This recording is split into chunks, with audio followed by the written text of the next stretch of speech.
ஆண்டவருடைய வார்த்தைக்கு நேராக நம்ம கடந்து போவோம். ஆண்டவர் நம்மோடு கூட பேசுவாராக.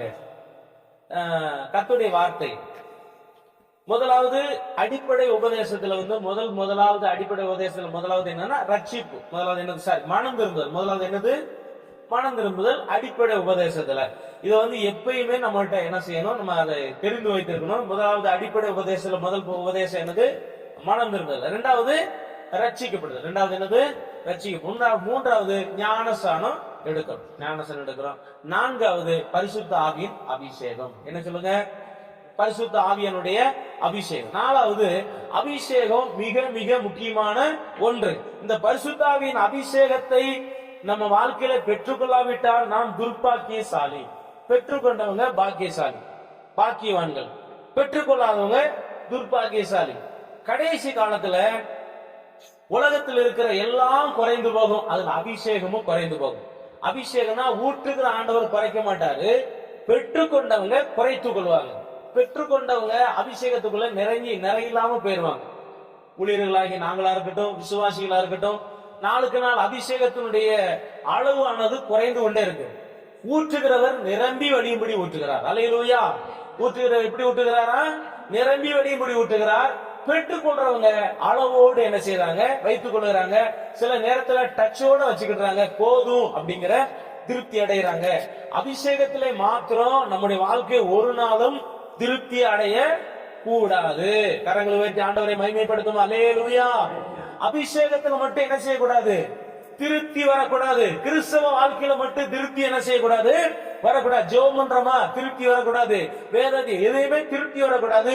செய்து கொண்டே இருக்கணும். ஏன்னா இந்த சரீரத்துக்கு எவ்வளவு கொடுத்தாலும் இந்த சரீரத்துக்கு தேவைதான். அபிஷேகம், வல்லமை, கிருபை, பரிசுத்தம் எவ்வளவு வந்தாலும் இது தேவைதான். இது பெற்றுக்கொள்ள வேண்டும். கர்த்தர் நமக்கு உதவி செய்வாராக. இந்த நான்காவது காரியம் தான் பரிசுத்தாவின் அபிஷேகத்தை குறித்து இன்றைக்கு ஆண்டவர் ஒரு வித்தியாசமாய் நமக்கு ஒரு செய்தியை கொடுத்திருக்கிறார். வாசிப்போம். பரிசுத்த ஆவியானவர் நம்ம மேல வரும்போது நம்ம மேல முதலாவது அபிஷேகத்தை என்ன செய்கிறார்? ஊற்றுகிறார். வெளிப்படையாய் அபிஷேகம் ஊற்றப்பட்டது ஃபர்ஸ்ட் யாருக்குன்னா ஆரோனுக்கும் அவனுடைய பிள்ளைகளுக்கு தான் வெளிப்படையா ஃபர்ஸ்ட் அபிஷேகத்தை தைலத்தை ஊற்றி அவங்களை அபிஷேகம் பண்ணுகிறாங்க. அப்படியே வரும்போது பார்த்தா அடுத்து யார் அபிஷேகம்? வெளிப்படையா ராஜாக்கள் அப்படின்னா சவுல், அதுக்கப்புறம் தாவீது, அதுக்கப்புறம் என்ன செய்யறாங்க? சில ராஜாக்கள், சாலமோன், இப்படி பல ராஜாக்களை பார்க்கிறோம். வெளிப்படையாய் அபிஷேக தைலத்தை ஊற்றி அபிஷேகம் பண்ணுவது. அந்த மாதிரி பரிசுத்த ஆவியானவர் கடைசி காலத்துல நமக்குள்ள வருவதற்கு முன்னாடி நம்ம மேல அபிஷேகத்தை ஊற்றிட்டு தான் என்ன செய்வாரு? வருவார். ஏன்னா நமக்கு தகுதி இல்லை. நான் சொல்ல புரியுதுங்களா? இப்ப ஏசபை எனக்குள்ள வரணும்னா முதலாவது என் மேல என்ன வைக்கணும்? கிருபையை வைக்கணும். என்ன வைக்கணும்? கிருபையை வச்சுட்டு அது மூலம் தான் எனக்குள்ள வர முடியும். ஏன்னா எனக்கு தகுதி கிடையாது. அவர் பரிசுத்தர், சர்வ வல்லவர். அவருடைய அந்த சர்வ வல்ல தேவன் எனக்குள்ள வருவதற்கு எனக்கு தகுதி இல்லாதனால எனக்குள்ள அந்த கிருபையை வச்சுட்டு அதன் மூலமா தான் என்ன செய்ய. பைபிள் என்ன சொல்லுது? கிருபையினால என்ன செய்யப்பட்டீங்க? ரட்சிக்கப்பட்டீங்க. கிருபையினால விசுவாசத்தை கொண்டு ரட்சிக்கப்பட்டீங்க அப்படிங்கிறார். அப்ப இந்த கிருபை தான் நம்ம ஆண்டவர் நமக்குள்ள வர்றது காரணம். அதனாலதான் கிருபையை கேளுங்க அப்படின்னு சொல்லி பவுல் சொல்லுகிறார். நம்ம வேதத்திலே பார்க்கிறோம், கிருபைன்னு கேளுங்கன்னு. ரெண்டாவது ஆவியானவர் நமக்குள்ள வரணும்னா அப்படி அபிஷேகம் நமக்குள்ள என்ன செய்யணும்? இருக்கணும். அந்த அபிஷேகம் இருந்தா தான் அந்த அபிஷேகத்தை ஆவியானவர் ஊற்றி அதன் மூலமா நமக்குள்ள என்ன செய்வாரு? வருவார். நம்ம செய்ய வேண்டியது என்னன்னா கேட்கணும். என்ன செய்ய சொல்லுங்க? ஆண்டவரே எனக்கு தாங்க, எனக்கு தாங்க, எனக்கு தாங்க அப்படின்னு கேட்டுக்கிட்டே இருக்கணும். என்ன இப்ப இந்த சத்தத்தை நம்ம கேட்கிறோம், இது ரெக்கார்ட் ஆகுது, நிறைய பேருக்கு என்ன செய்யுது போகுது. கேட்கிறவங்க ஆண்டவரே எனக்கு அபிஷேகம், அபிஷேகம், அபிஷேகம், அபிஷேகம், அபிஷேகம் புலம்பிக்கிட்டே இருக்கணும். கடைசி காலத்துல இருக்கிறோம். புலம்புனா மட்டும்தான் நம்ம தப்பிக்க முடியும். சரியா? வசனம் வாசிக்கலாம், ஓன வாசிக்கலாமா? இந்த அபிஷேகத்தினுடைய தன்மை ஒவ்வொரு வாரமும் இந்த பரிசுத்தாவி பத்தி பேசினா ஏகப்பட்ட பிரசங்கம் இருக்கு. ஒவ்வொரு வாரமும் ஒவ்வொரு பிரசங்கம் கொடுக்கிறார். அபிஷேகத்தின் தன்மை, பரிசுத்த ஆவியனுடைய அபிஷேகத்தினுடைய தன்மை குறித்து நம்ம வேதத்துல வாசிக்க போறோம். முதலாவது இந்த அபிஷேகத்தின் தன்மை என்னன்னா, லூக்கா எழுதின சுவிசேஷம் 3வது அதிகாரம் 22வது வசனம். லூக்கா 3வது அதிகாரம் 22வது வசனம். புறாவை போல என்ன செய்தாரா? இந்த பரிசுத்த ஆவியானவர் அவருடைய அபிஷேகத்தை ஒரு மனிதன் மேல ஊற்றிவிட்டு அவனுக்குள்ளே இறங்குகிறார். வெளிப்படையாய் ஏசப்பா மேல இறங்கினார், புறாவை போல என்ன செஞ்சாரு, இறங்கிறார். மத்திய 10ஆம் அதிகாரத்துல ஏசப்பா சொல்லுவார்ல, 10ஆம் அதிகாரம் 19ஆம் வசனத்துல, புறாக்களை போல கபடற்றவங்களா என்ன செய்யுங்க, இருங்க. சரியா?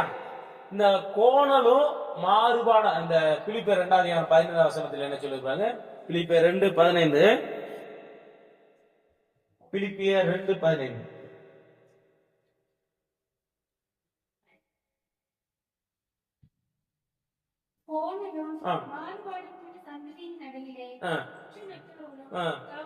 கபடற்றவங்களுமா எப்படிப்பட்ட சந்ததியா, கோணலும் மாறுபாடுமான இந்த உலகத்தில் இருக்கிறீங்க.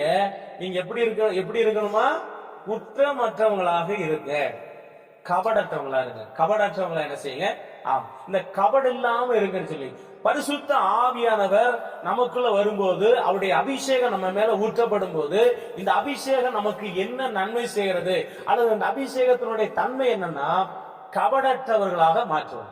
பரிசுத்தாவின் அபிஷேகம் நம்ம மேல ஊற்றப்படும் போது என்ன நடக்கிறது, கபடற்றவர்களா மாறுதா? இன்னைக்கு கபடற்றவர்களா நம்ம மாற்றுகிறதா? உண்மையாய் பரிசுத்தாவியை பெற்றுக்கொண்ட எல்லாருக்குள்ளயும் எந்த மெயினான என்ன குணம் இருக்கணும், கபடற்ற குணம் இருக்கணும்.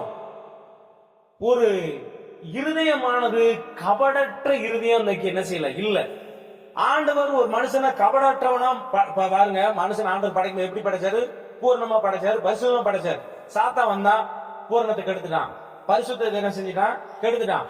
ஆண்டவர் என்னென்ன குணத்தெல்லாம் அவன் மேல வைக்கிறாரோ அந்த குணத்தை பூரா என்ன செய்யறான், எடுத்துக்கிட்டே இருக்கான்.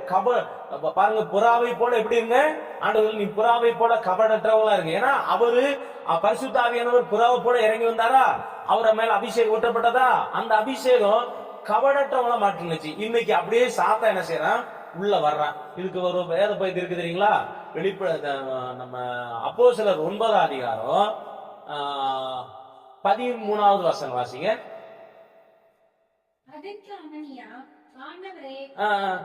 சரி, 9 இல்ல 13ஆம் அதிகாரம், சரி அப்போஸ்தலர் 13ஆம் அதிகாரம்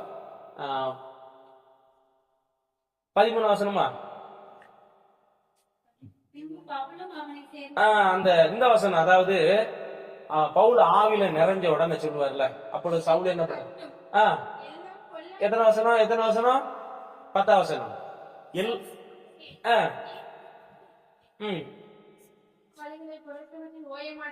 இப்ப என்ன வார்த்தை சொல்றாரு, எல்லா கபடும் எல்லா பொல்லாங்கு நிறைந்தவனே பிசாசின் மகனே. பாருங்க, நல்லா இருக்கிற மனுஷனை கபடு உள்ளவனா மனுஷனா மாற்றி பிசாசுக்கு பிரியமானவனா பிசாசு என்ன செய்யறான், ஆண்டவர் நல்ல மனுஷனா படைச்சார், கபடு இல்லாதவங்கள படைச்சார்.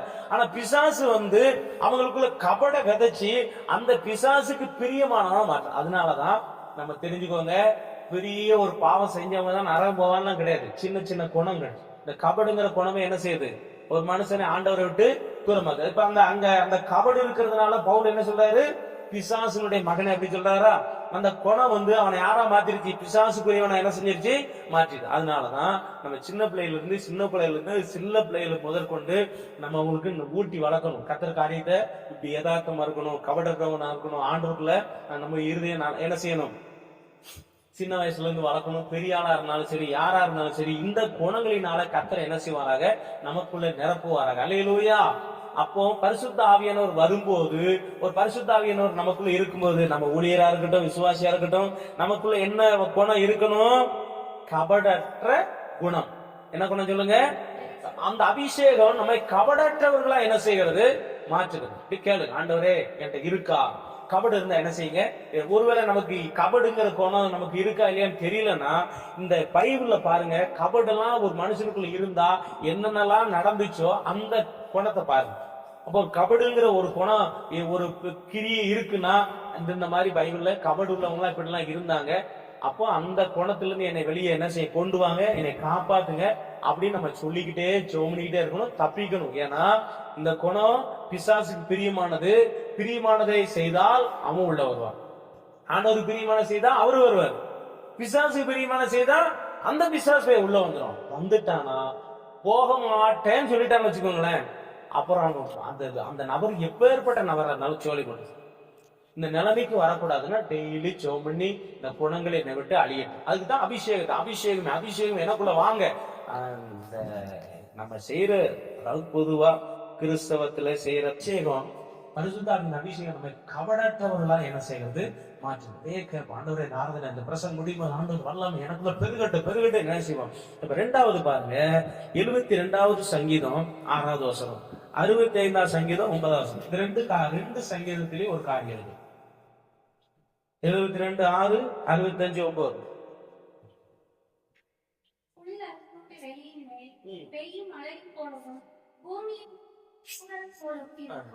இறங்குவார்.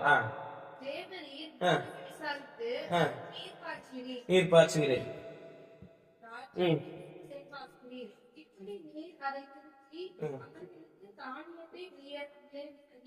புல் அரிப்புண்ட அந்த அரிப்பு, புல் அரிச்சாச்சுல, அதுக்கப்புறம் அந்த புல் வளருமா அப்படின்னா என்ன செய்யாது, வளராது. அந்த வசனத்தை மறுபடியும் சொல்லுங்க.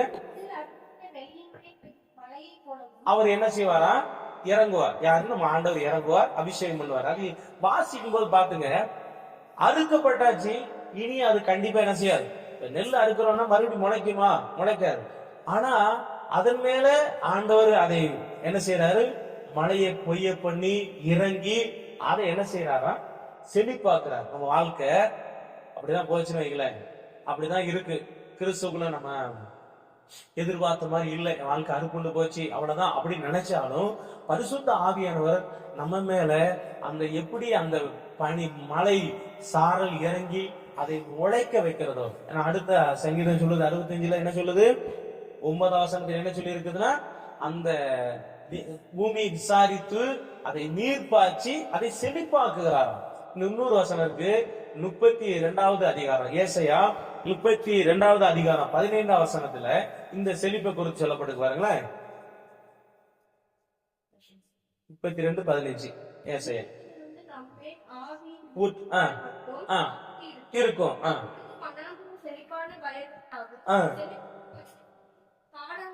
இப்ப வனாந்தரம் அடுத்து அது வரைக்கும் எப்படி இருக்கு, வனாந்தரம் அப்படிதான் இருக்கு. ஆனா உன்னதத்துல இருந்து நம்ம மேல் ஆவி ஊற்றப்படும் மட்டும் அப்படி இருக்கும். அப்படி ஊற்றப்பட்ட பிறகு அது செழிப்பா என்ன செஞ்சிடும். அப்ப அபிஷேகம் நாதர் பரிசுத்த ஆவியான ஒரு மனுஷனுக்குள்ள அபிஷேகத்தை ஊற்றும் போது அவங்களை கபடற்றவங்கள மாற்றுவதற்காக ஊற்றுகிறார். 2வது அபிஷேகம் ஒரு மனுஷனுக்குள்ள வரும்போது அந்த மனுஷன் செழிப்பாக மாறுகிறார். அல்லேலூயா. எதுக்கு அபிஷேகத்தை கொடுக்கிறார், எதுக்கு அபிஷேகம் பெற்றுக்கொள்ளணும்னா நம்ம வாழ்க்கை செழிக்க. எப்படி வறண்டு போச்சு அவ்வளவுதான், அந்த நிலமே ஆகாது. ஆனா அந்த நிலத்தை செழிப்பாக்குறார். புல்லறுப்பாயிருச்சு, இனிமே அந்த அது முளைக்கிறதுக்கு வாய்ப்பு இல்லை. அதன் மேல தேவன் என்ன செய்யறார், இரக்கம் செய்கிறது போல நம்ம மேல இரக்கம் செய்வார். அல்லேலூயா. நம்ம அறுக்கப்பட்டுட்டோம், நம்ம வாழ்க்கை முடிஞ்சிருச்சு அப்படி நினைக்கும் போது ஆண்டவர் ஊற்றி நம்முடைய வாழ்க்கையை செழிப்பாக்குறார். நம்ம வாழ்க்கை அப்படியே இதோட தொலைஞ்சிருது, இதோட முடிஞ்சிருச்சு அப்படின்னு நம்ம நினைச்சு இனிமேல நம்ம செழிக்க முடியாது அப்படின்னு நினைக்கும் போது பரிசுத்த ஆவியானவர் நம்முடைய அபிஷேகத்தினாலே நம்ம வாழ்க்கையை என்ன செய்யறார், செழிப்பாக்குகிறார். அபிஷேகம் நமக்குள்ள வரும்போது, ஆவியானவர் நமக்குள்ள நிரம்பி இருக்கும் போது நம்ம குடும்பம், நம்ம வாழ்க்கை எல்லாமே என்ன செய்யும், செழிக்கும். 3வது 1 யோவான் 2வது அதிகாரம் 27வது வசனம். இது என்ன சொல்லி இருக்குன்னா, உங்க அந்த அபிஷேகம் உங்களுக்குள்ள இருக்கிறது, ஒருவனை உங்களுக்கு போதிக்க வேண்டாம், அது உங்களை என்ன செய்யும், போதிக்கும். நிலைத்திருக்கிறது, போதிக்க வேண்டாம், சகலத்தையும் குறித்து என்ன செய்யும், உங்களுக்கு போதிக்கும். அல்லேலூயா சொல்லுங்க பாப்போம். அல்லேலூயா. பரிசுத்தாவின் அபிஷேகத்தை ஏன் பெற்றுக்கொள்ளணும்னா, நீங்க எது சரி எது தவறுன்னு உங்களுக்கு ஒரு வேளை தெரியாம இருக்கலாம், எனக்கு தெரியாம இருக்கலாம், நம்ம யாருக்கு தெரியாம இருக்கலாம். ஆனா அபிஷேகம் நமக்குள்ள இருக்கும்போது நம்ம சரியான வழியில கர்த்தர் நடத்துவார். அல்லேலூயா. நம்ம பாதை எதுன்னு தெரியாது. இன்றைக்கு நாம எப்படி நடக்கணும், காலையில, நாளைக்கு திங்கட்கிழமை காலையில, அன்றைக்கு நான் எப்படி நடக்கணும், என்ன பேசணும், என்ன செய்யணுங்கிறது கூட எனக்கு என்ன செய்யாது, தெரியாது. ஆனா அபிஷேகநாதருடைய அபிஷேகம் நம்ம இருக்கும்போது சரியான வழியில என்ன செய்வார், நடத்துவார். எதை பேசணும்னு விரும்புமோ, அவர் விரும்புகிறாரோ அதை பேச வைப்பார். சரியா? அதனால சொல்லிருக்கு, உங்களுக்கு அது இருக்கு, அது உங்களை என்ன செய்யும், போதிக்கும். நிறைய நேரத்துல நம்ம வாய்கள் சில நேரத்துல பாத்தீங்கன்னா நம்ம சரீரம் தவறு மாட்டிருக்கோம், வாய் தான் நல்லா நம்ம மேல தவறு இருக்காது. ஆனா சில நேரத்துல வாய் நம்மளை என்ன செய்கிறது, கெட்டவங்களா என்ன செய்யுது, வாய் சொல்லுவாங்கல்ல, எப்பா கேட்ட வார்த்தையா? கேட்ட வார்த்தைலாம் கிடையாது, கெட்ட வார்த்தை தான். நமக்குள்ள இருக்கிற அபிஷேகம் என்ன பேசணும், என்ன செய்யணும், எதுல போகணுங்கிறத சரியான வழியில நடத்தும். அல்லேலூயா சொல்லுங்க பாப்போம். அல்லேலூயா. நிறைய நேரத்தில் ஆவியானவர் இல்லாததுனாலதான் ஆண்டவருடைய கிறிஸ்தவர்கள் ஒரு சபைக்கு, நீங்க நான் சபையை தயவு செய்து சபையை, எந்த சபையை நான் என்ன செய்யறது இல்ல, நான் குறை சொல்றது இல்ல. என்னது பரிசுத்த ஆவியானவர். ஆவியானவர் இல்லாத சபை எந்த சபையும் செத்த சபை தான். பைபிள் என்ன செய்யுது, நீ உயிருள்ள பேர் இருக்கு, ஆனா என்ன செய்யற, செத்து இருக்க. அப்போ சரியான ஒரு மனுஷனை சரியான வழியில நடத்துறது யாருன்னா பரிசுத்த ஆவியானவர் தான். நமக்குள்ள என்ன செய்யணும், இருக்கணும். அவர் இருந்தா தான் நம்ம சரி தவறு எதுங்கிறத என்ன செய்வாரு. சரி, அப்போ முதலாவது நம்மை என்ன செய்கிறது, கபடற்றவங்களா மாட்டுகிறது அபிஷேகம். இரண்டாவது செழிப்பாக்குறது. மூன்றாவது சரியான பாதையில நம்ம நடக்கும். ஆவியானவர் இருந்தா தான். இல்லைன்னு வச்சுக்கோங்களேன், நான் போற பாதை, அந்த ஒரு பாடல், இப்ப நான் செல்லும் பாதை என் நேசர். அப்ப நம்ம எந்த பாதையில போறோம் தெரியாது இல்லையா. சரியான பாதையில நடத்துறது. இன்னைக்கு ஒரு மனுஷன் நரகம் போறதுக்கு பாவம் அப்படி இப்படின்னு ஒரு காரணம் இருக்குல்ல, சபைகளும் ஒரு காரணம் ஆகும் தெரியுங்களா. யாருன்னா பரிசுத்த ஆவியனுடைய அபிஷேகம் இருந்தா தான் நம்மள சரியான முறையில் என்ன செய்யணும், நடக்கும். நீ இந்த சபைக்கு வர்றீங்கன்னா ஆராய்ச்சி பண்ணி பாருங்க, சரியா தவறா என்ன செய்யுங்க, கர்த்தர் நம்மை ஆசீர்வதிப்பார். சரி, லூக்கா எழுதின சுவிசேஷம் 4வது அதிகாரம் இப்போ வாசிப்போம். 18ஆம் வசனம். லூக்கா 4:18.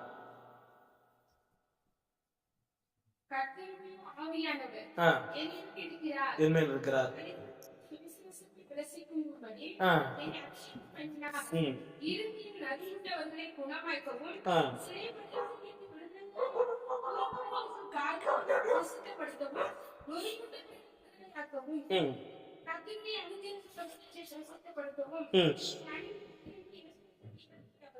இப்ப அபிஷேகம் எதற்காக? 4வது காரணம் எதுக்காக? இதுல சொல்லி இருக்கிற காரியத்தை நீங்க சொல்லுங்க. உங்களுக்கு இதுல இருந்து என்ன தெரியுது? அடுத்து குணமாக்கணும், விடுதலையாக்கணும், ஏதோ ஒரு காரியத்தை செய்ய சொல்லுகிறார். அபிஷேகம் பண்ணதுடைய நோக்கம், நான் தேவனுக்கு ஏதாயிலும் ஒரு விதத்துல என்ன செய்யணும், பிரயோஜனமா இருக்கணும். கரங்களை ஒரு அலையில சொல்லுவோமா, அல்லேலூயா. ஏதாயிலும் ஒரு விதத்துல என்ன செய்யணும், அந்த அபிஷேகம். இப்ப ஆவியான எனக்குள்ள அந்த அபிஷேகம் வந்துருச்சுன்னா என்னை ஆட்டோமேட்டிக் அதுலதான் நடத்தும். என்ன செய்யணும், உண்மையா ஆவியான எனக்குள்ள இருக்கும்போது நான் பெற்ற இந்த சந்தோஷத்தை அவங்களுக்கு யாருக்காவது என்ன செய்யணும், சொல்லணும். இப்ப ஆண்டவர் எதுக்காக ஒரு மனுஷன் அபிஷேகம் பண்ணுறார், எதுக்காக அபிஷேகத்தை கொடுக்கிறார்னா, குருடருக்கு பாருங்க. எத்தனையோ பேர் ஏசப்பா இருந்து ஏசப்பா இல்லாம, ஏசப்பா தான் உண்மையான தெய்வம் தெரியாம கண் இல்லாம குருடரா என்ன செய்யறாங்க, அவங்களுக்கு சுவிசேஷம் சொல்லணும். கிறிஸ்துக்குள்ள வந்துட்டு பலகீனமா இருப்பாங்க, அவங்களுக்கு என்ன செய்யணும் சொல்லணும்.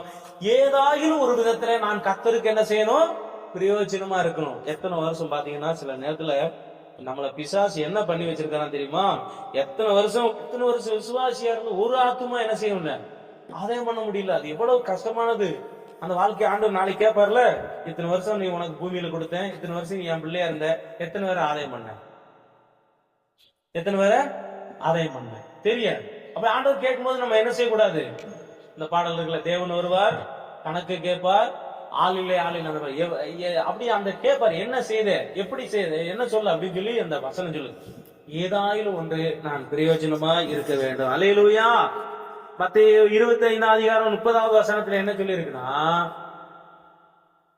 பிரயோஜனமற்ற இவனை என்ன செய்யுங்க அப்படின்னு சொல்லி இருக்கு. அது ஊழியக்காரனா இருந்தாலும் சரி, விசுவாசியா இருந்தாலும் சரி, பிரயோஜனம் இல்லைன்னா போச்சு. சரியா? இன்னொரு வசனம் என்ன சொல்வதுன்னா, பிலோமோன் 1ஆம் அதிகாரம் 11ஆம் வசனம். பிலோமோன்னா எபிரேயருக்கு முன்னாடி உள்ள வசனம் புக்கு. அதுல பிலோமோனை குறித்து சொல்லுவாரு பாருங்க. முன்னாடி பவுல் சொல்லுவார் உனேசிமை பத்தி.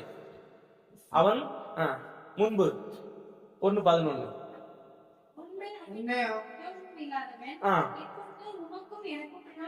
பாத்தீங்களா, முன்னாடி அவன் பிரயோஜனம் இல்லாதவன், இப்ப உனக்கும் பிரயோஜனமானவன், எனக்கும் பிரயோஜனமான. ஒரு கரங்களை வச்சு அலையில சொல்லுவோமா, அலையலுவையா. முன்னாடி நாம ஏசப்பாவுக்குள்ள வர்றதுக்கு முன்னாடி, ஆண்டவரை அறியாதுக்கு முன்னாடி, சரி இதுவரைக்கும் போட்டோம், இதுவரைக்கும் நான் யாருக்கும் பிரயோஜனம் இல்லை. இப்ப நான் தேவனுக்கும் பிரயோஜனம் இருப்பேன், சபைக்கும் பிரயோஜனமா இருப்பேன். ஆமென், அல்லேலூயா. நான் தேவனுக்கும் பிரயோஜனமா இருப்பேன், சபைக்கும். அவன் உனேசிமை குறித்து பவுல் சொல்றார், முன்னாடி அவன் யாருக்குமே பிரயோஜனம் கிடையாது, இப்ப உமக்கும் பிரயோஜனமானவன் எனக்கு. அதனால ஆவியானவர் அப்படி அபிஷேகம் நமக்குள்ள வரும்போது ஏதாயிலும் ஒரு விதத்துல நான் பிரயோஜனமா இருக்கணும். ஏசப்பா இந்த பூமியில வரும்போது குருடருக்கு பார்வை எடுத்தார், செவிடரை கேட்க வச்சாரு, முடவரை நடக்க வச்சாரு, அதாவது செத்து போன உயிரோட ஏதாயிலும் ஒன்றை செய்தார். காரணம் அவர் மேல இருந்த அபிஷேகம். அப்ப நமக்குள்ள அந்த அபிஷேகம் வரும்போது நானும் ஏதாயிலும், சரியா, நம்ம மூலமா நிறைய பேர் ரட்சிக்கப்பட்டிருக்காங்க, சந்தோஷப்படுறோம். நிறைய பேர் சுகமாக்கப்பட்டிருக்காங்க, சந்தோஷப்படுறோம். இன்னும் நடக்கட்டும், இன்னும் பெருகட்டும். ஆமென், அல்லேலூயா. எதுக்கும் லாயக்கில்லாத அப்படின்னு சொல்லிட்டு ஆண்டவர் நம்மளை பார்த்து என்ன செய்யக்கூடாது, வருத்தப்படக்கூடாது. சொல்லுங்க, வருத்தப்பட என்ன செய்யக்கூடாது. ஏசப்பா நம்மளை பார்த்து சொல்லக்கூடாது, இந்த விசுவாசியே நம்ம பேரை சொல்லி என்ன ஒண்ணுக்கு லாயக்கலாம் இருக்கு அப்படின்னு என்ன செய்யக்கூடாது, நம்மளை பார்த்து சொல்லக்கூடாது, சொல்ல வைக்காதீங்க. என்ன ஆண்டவர் ஏதாலும் ஒண்ணு செவம் பண்ணுங்க. ஃபர்ஸ்ட் செவம் எல்லாரும் பண்ணலாம், அது முதல் ஊழியம். என்ன ஊழியம் சொல்லுங்க, செபங்கிறது ஃபர்ஸ்ட் முதல் ஊழியம். ரெண்டாவது சுவிசேஷம் அறிவிக்கிறது, ரெண்டாவது ஊழியம். வயசுலே நம்ம எல்லா காரியங்களையும் அனுபவிப்பது நல்லது, அது பின்னாடி நமக்கு ஆசீர்வாதம் வரும். சரி, அடுத்த வசனம் என்ன சொல்லுதுன்னா, இந்த உமக்கும் இப்ப எனக்கும் பிரயோஜனமான, சரியா, நீங்க சபைக்கு ஊழியத்துக்கு ஆத்துமாதயம் செபம் ஏதாவது ஒரு விதத்துல நீங்கள் பிரயோஜனமா இருக்கு. ஒண்ணுக்கு லாயக்கலப்பா, இந்த சீட்டு விளையாட்டுல சோக்கர் மாதிரி இருக்கக்கூடாதுன்னு சொல்லுவாங்க. சோக்கர் எதுக்குமே லாயக்கல, அது மாதிரி இருக்காம நாம் ஏதாயிலும் ஒரு விதத்துல தேவனுக்கு நான் பிரயோஜனமா என்ன செய்யணும், இருக்கணும். அல்லேலூயா. இந்த அபிஷேகம் அடுத்து என்ன நன்மை செய்யும், ஒரு ரெண்டு காரியம் தான். ஒண்ணு, எசேக்கியேல் 28 அதிகாரம் 14வது வசனம். எசேக்கியேல் 28:14.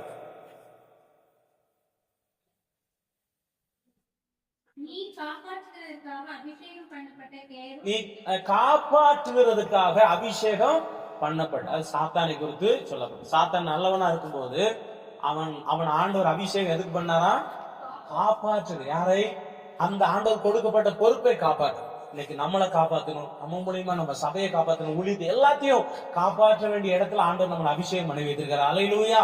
நம்ம குடும்பத்தை நம்ம காப்பாற்றணும், அது நம்ம கடமை. ஆண்டவர் நம்மளை அபிஷேகம் பண்ணிருக்காரு, நம்ம குடும்பம் நமக்கு பொறுப்பு. உங்க குடும்பத்துல கணவன் இருக்கீங்கன்னா உங்க மனைவி உங்க பிள்ளைகள், நீங்க மனைவி தான் ரட்சிக்கப்பட்டிருக்கீங்கன்னா உங்க கணவன் உங்க பிள்ளைகள், நீங்க பெற்றோர் பிள்ளைகள் தான் ரட்சிக்கப்படுறீங்க, உங்க பெற்றோர் எல்லாருமே உங்க பாதுகாப்பு. நீங்க தான் அவங்களை என்ன செய்யணும், பாதுகாக்கணும். ஆமென், அல்லேலூயா. நீங்க பாதுகாக்க வேண்டிய இடத்துல என்ன செய்யறாரு, ஆண்டவர் நம்மளை அபிஷேகம் பண்ணி இருக்கிறார். நம்ம ஒரு இடத்துல வேலை செய்யறோம், அங்க இருக்கிற இயேசுவை அறியாதவங்களா, அவங்க எல்லாத்துக்கும் நம்ம தான் பொறுப்பு. அவங்களை என்ன செய்யணும், ரட்சிப்புகளை நடத்தணும், காப்பாற்றணும். ஆமென், அல்லேலூயா.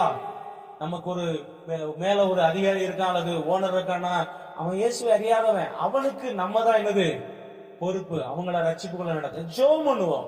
ரெண்டாவது சுவிசேஷம் சொல்லுவோம்.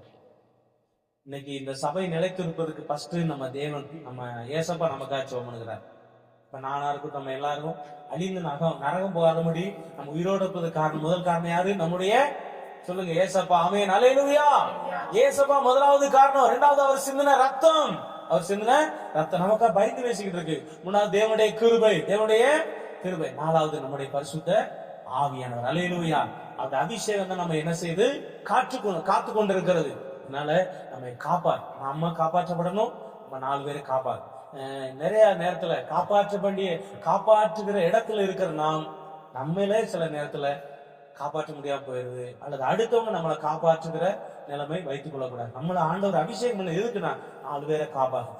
தீ எரிஞ்சுக்கிட்டு இருக்கு, அந்த வீட்டுக்குள்ள நிறைய மக்கள் மாட்டிக்கிட்டாங்க, என்ன செய்ய, உயிரை பணைய வைத்து உள்ள போய் என்ன செய்யணும், சொல்லுங்க, கொண்டு வரணும். ஆமென், அல்லேலூயா.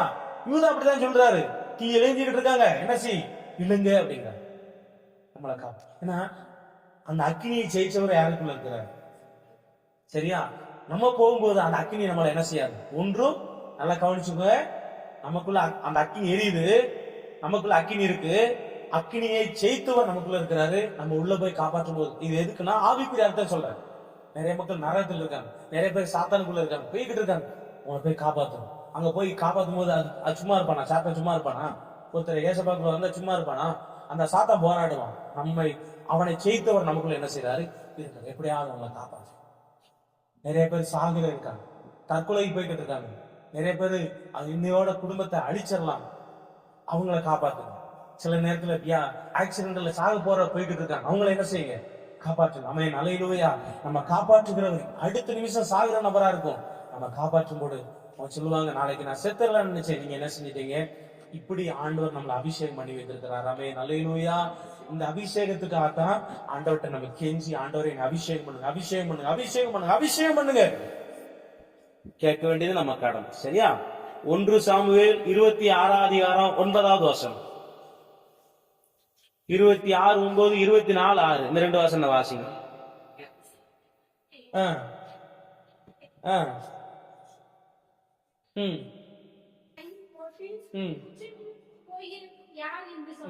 யாருக்கு தெரிஞ்சது?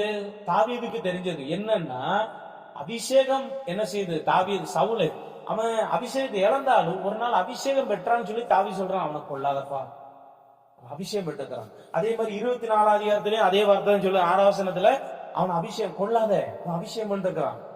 அவன் ஆண்டவர் நம்மளை காப்பாற்றுவான். ஆமென், அல்லேலூயா. நமக்குள்ள அபிஷேகம் இருக்குன்னா கண்டிப்பா நம்மளை சாத்தங்கையில என்ன செய்ய மாட்டார்?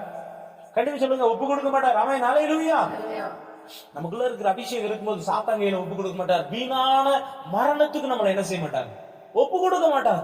நம்மளை காப்பாத்துவார். ஏன்னா நமக்குள்ள அந்த அபிஷேகம் இருக்கு. அதுக்கு தான் கேட்க, அதுக்கு தான் சொல்றேன், ஆண்டவரே அபிஷேகம் அபிஷேகம் புலம்புங்க. அது நம்மளை காப்பாற்றும், நம்மளை போதிக்கும், நம்ம 4 பேருக்கு பிரயோஜனமா வைக்கும். நம்ம மூலியமா ஒருத்தர் ரட்சிக்கப்பட்டாங்கன்னா அவன் அடுத்து சாகர நிலைமையில் இருப்பான், செத்து இருப்பான். அவனை கொண்டு வந்து ரட்சித்து பெரிய ஆளா மாற்றுவார். ஆமென். நாளைக்கு பெரிய ஆளா இருக்கும்போது அது காரணம் நம்மளா இருக்கும். ஆமென், அல்லேலூயா. ஆண்டவர் அப்படி மாற்றுவாராக. மருத்துவச்சிகளை குறித்து சொல்லப்பட்டிருக்கு. மருத்துவச்சிகள் யாரை காப்பாத்தினாங்க? எபிரேயர்களை, அந்த குழந்தைகளை காப்பாற்ற கர்த்தர் அவங்களுக்கு என்ன செஞ்சாரு? நன்மை செய்தார். நம்ம 4 பேரை காப்பாற்றும் போது நம்முடைய குடும்பம், அது வசனம் தெளிவா சொல்லுவாருங்க. வாசிங்க, யாத்திராகமம் 1 அதிகாரம் 17 வசனம்.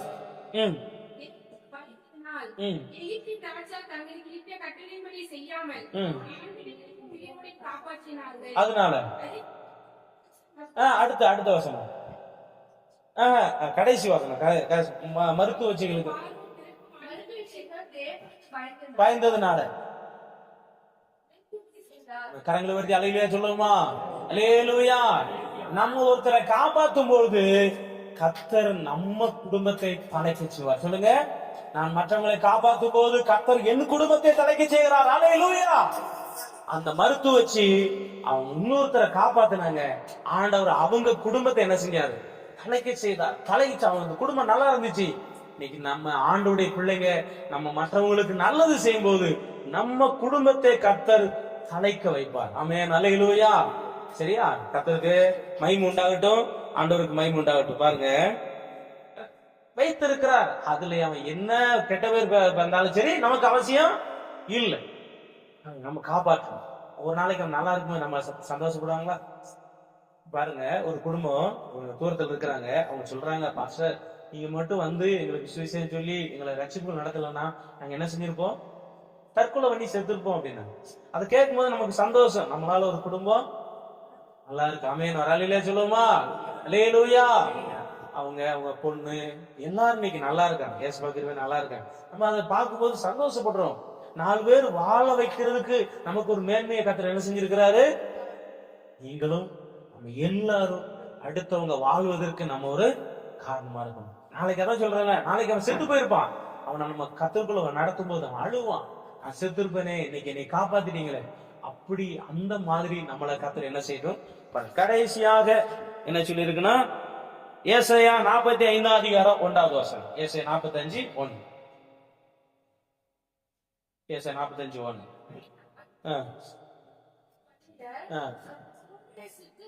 முன்பாக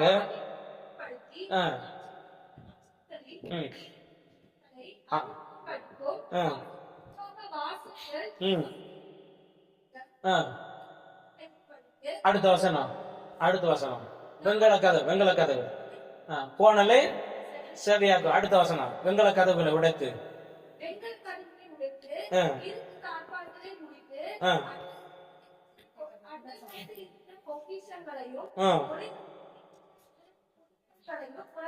கரங்களை தட்டி கதரை பயன்படுத்துமா?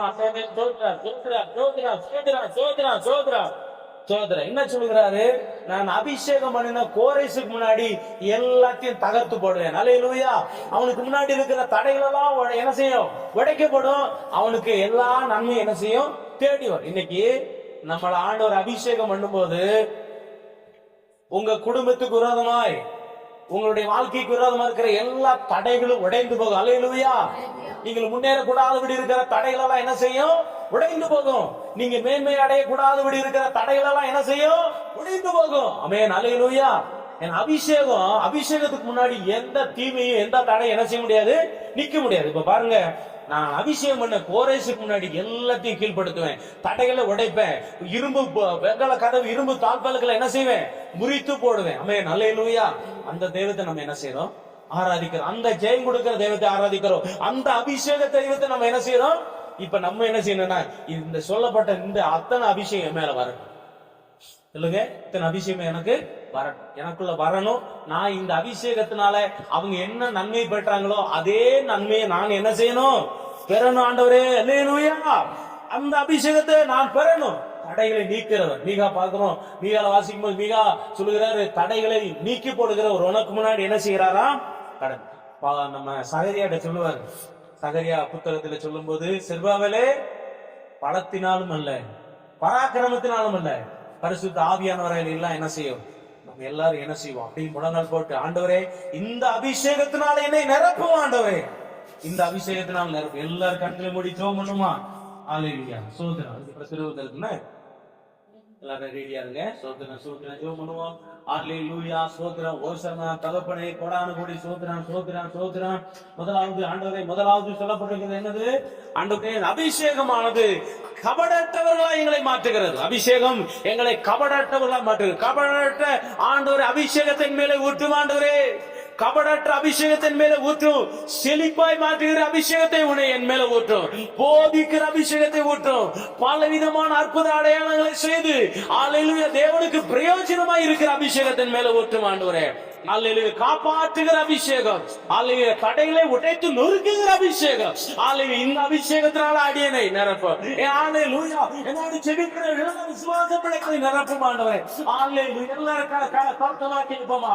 இந்த அபிஷேகம், இந்த அபிஷேகம், இந்த அபிஷேகம், இந்த அபிஷேகம், இந்த அபிஷேகம், இந்த அபிஷேகம் எனக்கு, இந்த அபிஷேகம் எனக்கு, இந்த அபிஷேகம், இந்த அபிஷேகம், இந்த அபிஷேகம். அல்லேலூயா. தயவு செய்து எல்லாரும் ஒரு 5 நிமிடம் நம்ம கேட்போம். ஆண்டவரே, எல்லாரும் கேட்போம். ஆண்டவரே, எல்லாரும் மேல அபிஷேகம் இறங்கட்டும். ஆண்டவரே, அல்லேலூயா, அல்லேலூயா, அல்லேலூயா. இந்த அபிஷேகம், இந்த அபிஷேகம், இந்த அபிஷேகம், இந்த அபிஷேகம். அல்லேலூயா. ஆண்டவரே, நான் யாரையாவது காப்பாற்றணும். ஆண்டவரே, நான் கபடற்றவனா மாறணும்.